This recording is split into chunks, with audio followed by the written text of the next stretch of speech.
Assalamualaikum, halo, nama saya Catherine Prisetiwanza. Video ini akan bahas mengenai fermentasi limbah hasil pertanian sebagai pakan ternak ruminansia. Sebelum masuk ke cara gimana proses fermentasinya, saya akan menjelaskan terlebih dahulu definisi dari limbah pertanian dan pakan ternak. Limbah pertanian adalah sisa dari proses produksi pertanian. Ada banyak banget jenis dari limbah pertanian, diantaranya kotoran ternak, jerami padi, jerami kacang-kacangan, serasa, dan ranting tumbuhan. Sedangkan pakan ternak adalah bahan yang dapat dimakan dan dicerna di dalam organ pencernaan hewan ternak untuk menyajikan nutrisi yang penting seperti karbohidrat, protein, dan lemak. Sumber nutrisi ruminansia dapat berupa hijauan, konsentrat, suplemen, dan aditif. Seperti yang disebutkan tadi, bahwa limbah pertanian memiliki berbagai jenis, salah satunya adalah jerami padi. Apa itu jerami padi? Jerami padi merupakan produk samping tanaman padi yang tersedia dalam jumlah yang relatif banyak dibandingkan dengan produk samping pertanian lainnya, dan hampir terdapat di seluruh daerah di Indonesia. Ketersediaan jerami padi yang sangat berlimpah ini dapat dijadikan peluang untuk dimanfaatkan sebagai sumber energi bagi pakan ternak harian. Jerami padi yang dihasilkan dalam 1 hektar sawah dapat menghidupi 2 ekor sapi dalam 1 tahunnya. Akan tetapi, terdapat berbagai masalah mengenai pakan tersebut. Yang pertama, kualitas pakan yang masih rendah menyebabkan produktivitas susu kurang optimum. Kemudian, karena kurangnya pengetahuan dan keterampilan para petani menyebabkan mereka yang menganggap bahwa limbah pertanian tersebut kurang berguna, mereka membakar lahan pertanian sehingga menyebabkan polusi udara. Kemudian, ada juga para petani yang memberikan jerami padinya langsung ke hewan ternak sehingga kualitas daging kurang optimum. Kemudian, pada musim kemarau, produksi hijauan sangat rendah, dan para peternak kekurangan pakan untuk diberikan ke hewan ternaknya. Di samping itu, kepemilikan lahan pertanian juga sangat terbatas dan umumnya digunakan untuk tanaman pangan, sehingga budidaya pakan hanya dapat dilakukan untuk sebagai tanaman selingan dengan hasilnya sangat terbatas. Nama saya Siti Juliarti Lalisu, dari jurusan Akuntansi, Fakultas Bisnis dan Ekonomika. Saya akan menjelaskan definisi dari fermentasi.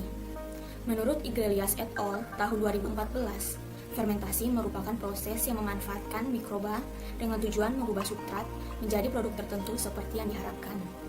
Sedangkan menurut Clinton et al. Tahun 2015, definisi pakan fermentasi adalah pakan yang diberi perlakuan dengan penambahan mikroorganisme atau enzim sehingga terjadi perubahan biokimiawi dan selanjutnya akan mengakibatkan perubahan yang signifikan pada pakan. Jerami padi tersedia hampir sepanjang tahun, sehingga dapat digunakan sebagai sumber pakan ternak pada saat produksi melimpah.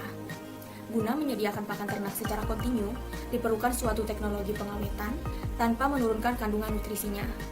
Fermentasi merupakan salah satu metode untuk meningkatkan nilai nutrisi yang sesuai dengan karakteristik jerami padi, karena prosesnya relatif mudah serta hasilnya bersifat palatable, sehingga lebih mudah diberikan kepada ternak ruminasia.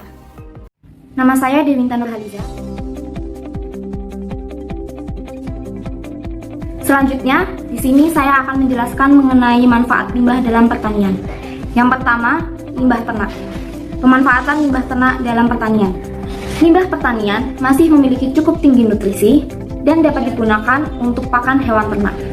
Limbah pertanian tersebut contohnya seperti padi, jerami, kulit kacang kedelai, jagung, dan masih banyak lagi. Limbah akan lebih optimal apabila diberi bakteri. Kedua, ada pupuk organik.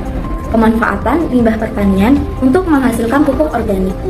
Limbah pertanian yang mengalami proses pelapukan atau fermentasi secara langsung maupun menggunakan bantuan alat akan menghasilkan pupuk yang organik. Seperti yang kita ketahui, pupuk organik merupakan pupuk yang baik untuk tanaman karena kandungan makro dan mikro di dalamnya. Selain itu, pupuk organik juga bermanfaat untuk memperbaiki struktur tanah serta meningkatkan produktivitas lahan. Dengan demikian, ketersediaan pupuk organik yang memadai akan menciptakan pertanian berkelanjutan. Ada limbah perkebunan dan kehutanan. Pemanfaatan limbah perkebunan dan kehutanan. Limbah dari perkebunan dan kehutanan setiap tahun cukup besar, namun potensi untuk mengolahnya masih sangat minim. Limbah perkebunan dan kehutanan contohnya seperti kulit kakao, kulit kopi, limbah dari pabrik kelapa sawit, dan masih banyak lagi.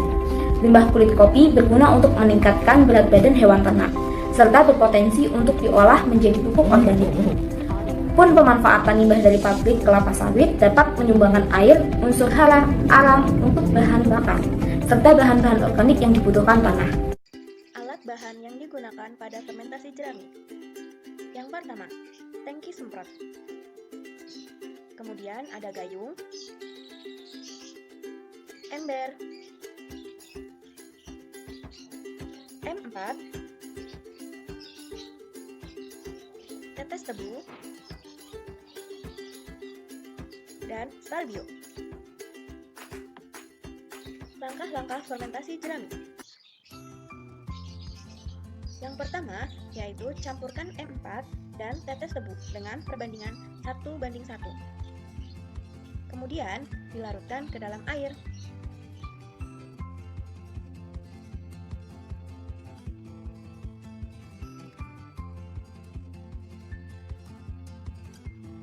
Setelah mencampurkan M4 dan tetes tebu, maka aduk campuran M4 dan tetes tebu agar tercampur secara merata.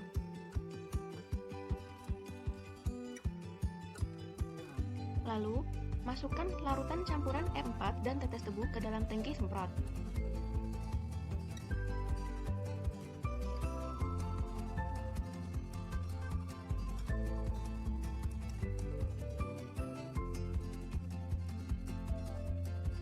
Kemudian, tutup tangki semprot.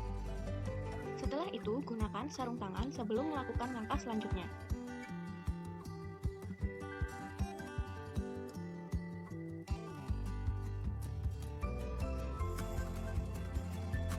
Lalu, tumpuk jerami setebal kurang lebih 30 cm, lalu dipadatkan dengan cara diinjak-injak.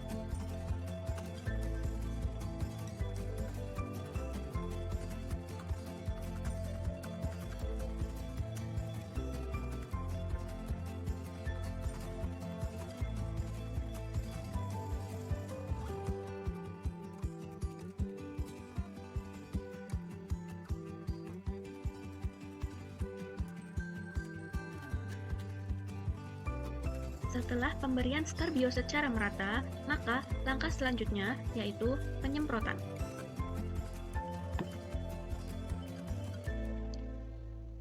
Semprot dengan larutan campuran M4 dan tetes tebu secara merata.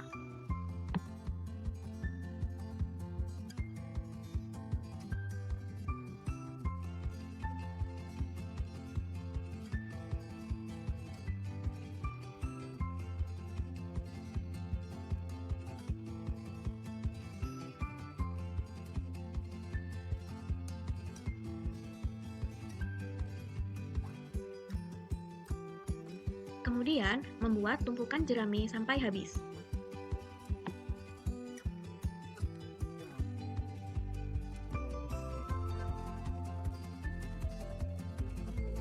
Setelah itu, taburkan starbio kembali secara merata.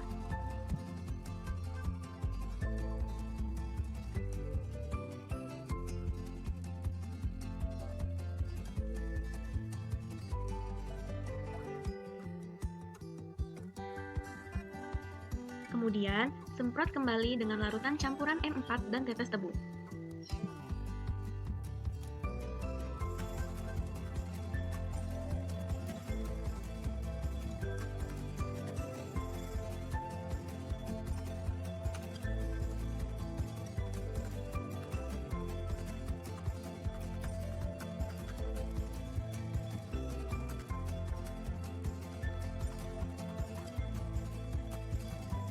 Setelah penyemprotan jerami secara merata, maka selanjutnya tutup jerami menggunakan terpal dan dapat melakukan buka tutup terpal untuk memantau kondisi suhu selama proses fermentasi. Setelah kurang lebih 21 hari atau 3 minggu, jerami fermentasi siap untuk digunakan. Aku senang banget itu karena damen yang tadinya tidak mau setelah difermentasi secara gimana itu ya, kayak tadi itu senang sekali saya.